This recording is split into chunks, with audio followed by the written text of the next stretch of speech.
So we're joined today by our newly elected 2015-2016 RSU President, Andrea Bartlett. Andrea, thanks for joining us today. No problem. And I just wanted to begin by asking, how optimistic were you going into elections leading Transform RU, being that it is a slate for the first time opposing? Yeah. So I was really confident in our directors as well as our executives. I have to be honest, you're always your toughest critic. So I was really on the fence the entire time because Pascal is a phenomenal opponent, and I know that she is very well connected on campus. So going into it, I really wasn't sure, and even until the last ballot box location was released in the RAM, I didn't believe it until I saw the final count up on the screen. So. And have you spoken with any of the night team members after the results came out? I did try to catch them as they were leaving at the end. Obviously, there was a lot of Transform people supporting us at the RAM, so it was a little bit overwhelming when the results were officially out. I did try to talk to them and I really did want to thank them on an amazing campaign, because I don't think we would not have fought as hard if the competition wasn't there.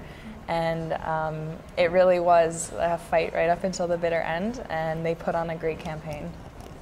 And when you begin planning for next year, are you going to consult the past RSU execs?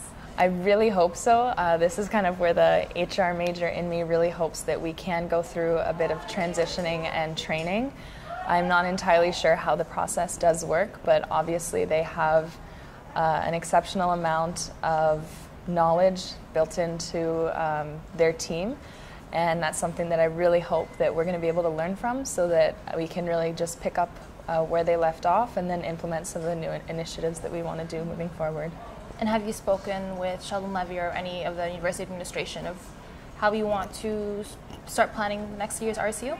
Not yet, but that is obviously something that we're going to be doing sooner rather than later. I do know that one of the first things we want to do is really sit down as a team and analyze the current RSU budget as well as the university budget, and really understand the finances of the organization before moving forward, figure out where we can reallocate things to better support our student groups, and create some new initiatives that are going to add value to the campus.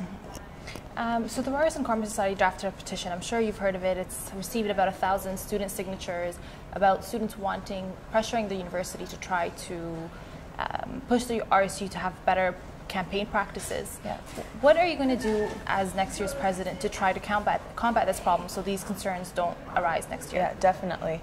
I think in terms of hiring and training, we had a few issues with some of the organization of this election this year, obviously, and I think one of them just comes down to the fact that we make sure that who we hire is familiar with the current population of the campus, so that issues like that aren't communicated to the students in terms of how many directors can run, et cetera, et cetera. So it's about knowing all the information before you kind of start the election process, so that it's not confusing to students when you're going through it. And I think that's kind of the main point of that petition, is so that no students have to go through kind of what the candidates of this election had to go through in terms of the communication and some of the errors that were just simple miscalculation errors. So I think that in terms of that petition, I hope that that's kind of what comes out of it. And one of the recurring topics again was RSU's relationship with the Canadian Federation of Students. Yeah. Do you plan on holding a referendum to cut ties with the CFS? That's not something we could ever do without consulting the students first. That's a pretty ambitious thing for us to jump in and say that's going to be one of our main plans. Like I said, we have to look at the finances first of the organization, and talk to some of the people within CFS, and then talk to some of this, like our membership.